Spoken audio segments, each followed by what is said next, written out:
Hello friends, நான் உங்கள் Naruto gaming பாய். இன்றைக்கி நம்ம என்ன பண்ண போகிறோன்னா ஃப்ரீ ஃபயர் தான் விளையாட போகிறோம். நீங்கள் ஒரு ஃப்ரீ ஃபயர் பிளேனா லைக் பண்ணிட்டு ஷேர் பண்ணிட்டு சப்ஸ்கிரைப் பண்ணி விடுங்க. அது மட்டும் இல்லாமல் கமெண்டில் ரெட் கலர் ஆட தட்டி விட்டு உங்கள் லெவலையும் தட்டி விடுங்க நண்பர்களே. பேசிக்கிட்டே நம்ம எனிமியை கண்டுபிடிச்சாச்சு. எனிமி மேலே தான் இருக்காப்புல. அந்த கேப்பில் எனிமி கீழே வந்துட்டார்.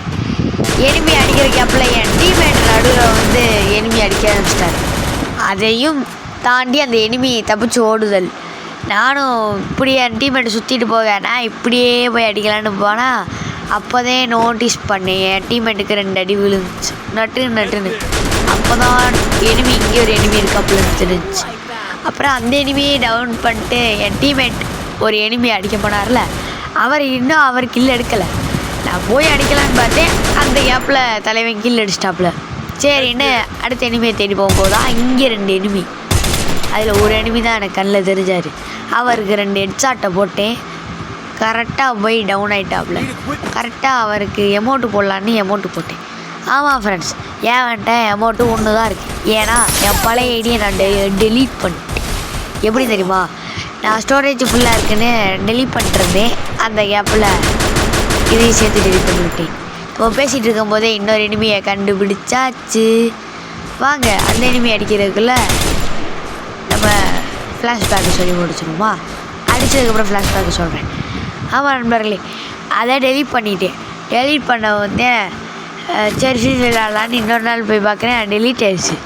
ஐயோன்ட்டு மறுபடியும் ஏற்றி லெவல்லாம் ஏற்றினதுக்கப்புறந்தே நான் ஃப்ரீ ஃபயரே விளையாட வீடியோ எடுத்து போட வச்சேன். என் லெவல் இப்போ 18 நண்பர்களே. பேசிக்கிட்டே இன்னொரு எனிமி கண்டுபிடிச்சிட்டோம் நண்பர்களே. இப்போ அந்த எனிமியை அடித்து சோழியை முடித்து கீழே படுக்க போட்டாச்சு. அவர்கிட்ட போய் நம்ம எமௌண்ட்டு போடுவோமா? போய் எமௌண்ட்டு போடுவோம். ஹாய் நண்பர்களே, அவருக்கு எமௌண்ட்டு போடுற கேப்பில் இன்னொரு எனிமி அவரையும் அடித்து சூறையாடுறோம். குடுன்னு ஓடுவோம் நண்பர்களே. வேகமாக ஓடி போய் அந்த எனிமிக்கு 4 அடி போடுவோம். என் டீம்மேட் ஊசிக்கில் எடுக்க வந்தாப்புல. அவர்கிட்ட எனிமியை காப்பாற்றிட்டேன். நீங்கள் பாருங்கள், ஒரு எனிமி நமக்கு தெரியாமல் ஓடிக்கிட்டு இருக்காப்புல. அவரையும் டவுன் அடித்தாச்சு நண்பர்களே. இப்போ அந்த எனிமி டவுன் அடித்தாச்சு. இங்கிட்டிருந்து பார்த்தா ஒரு எனிமி ஓடுற மாதிரி இருக்குல்ல, அவரையும் அடித்து கொள்றதுக்குள்ளே நீங்கள் இந்த சப்ஸ்கிரைப் பட்டனை அழுத்தி விட்ருங்க. அப்போ தான் பெல் பட்டனையும் கிளிக் பண்ணிடுங்க. அப்போ தான் நம்ம போடுற வீடியோ உங்களுக்கு தொடர்ந்து வரும். இப்போ நம்ம இங்கே போயிடறோம்னா அந்த எனிமி நமக்கு வித்தை கட்டிட்டு ஓடிட்டார். அவரை கொள்றதுக்குள்ளே நீங்கள் லைக்கை பண்ணிடுங்க. 2 ஹெட்ஷாட்டை போட்டு அவரையும் கில் எடுத்தாச்சு நண்பர்களே. அடுத்த ஒரு எனிமி இங்கே நிற்கிறார், அதாவது அதுக்கு பக்கத்துலேயே. அவரையும் அடித்து சோழியை முடித்து கதையை க்ளோஸ் பண்ணியாச்சு. அது மட்டும் இல்லாமல் அடுத்து இங்கே 3 எனிமி நிற்பாப்புல வச்சு சரன்னு அழுத்திடலான்னு பார்த்தா நோவேங்கிற மாதிரி ஆயிடுச்சு. சரி, நான் இங்கே டவுனை போட்டு லோவால் போட்டு நிற்பேன். பார்த்தா பின்னாடி இருந்து அடிப்பேன். ஐயோ சிக்கோ அப்படின்ட்டு அவனையும் டவுன் அடிச்சுட்டு கீழே இருக்கவனை போய் அடிக்கலான்ட்டு கீழே இருக்கவனுக்கு ஷார்ட்டை கொடுப்பேன். பார்த்தா போகவே போகாது. ஐயோன்ட்டு ஒரு பாம் எடுத்து வீசுவேன் டப்புன்னு.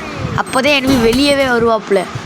சரின்ட்டு 2 அழுத்திடலான்னு பார்த்தா எனிமி தப்பிச்சாப்புல. சரிடான்ட்டு இந்த வாட்டை கில்லு எடுத்துறதுனால அடிச்சிட்டேன். அடிச்சுட்டு வேகமாக ஓடி போவேன். பார்த்தா இங்கிட்ட தான் சவுண்டு கேட்கும், டப்புன்னு. இங்கிட்ட எனிமி சட்டுன்னு 2 அடியில் டவுன் ஆக்கிடுவேன். டவுன் ஆகுனானே என்ன, அடுத்த எனிமியை தேடி போகும்போது தான் கார் எடுத்துகிட்டு போனேன். இங்கே ஒரு எனிமி, அவருக்கு 2 போட்டோம். சட்டு. அது மட்டும் இல்லாமல் ஃப்ரெண்ட்ஸ், இதுக்காண்டி நாங்கள் ரொம்ப நேரம் எடிட் பண்ணி போட்டது. ஏன்னா பாதியில் கட் பண்ணி போட்டிருப்பேன் ஃப்ரெண்ட்ஸ். இப்போ இங்கே ஒரு எனிமி இருந்தார், அது என் டீம்மேட்டுக்கே தெரியாமல் அடித்தாச்சு. இன்னும் 3 எனிமி தான், நானே என் டீம்மேட் இன்னொரு எனிமி. அவர் அடித்தா போயா அவரை சுற்றி தேடுவோம். ஜோன்லேயே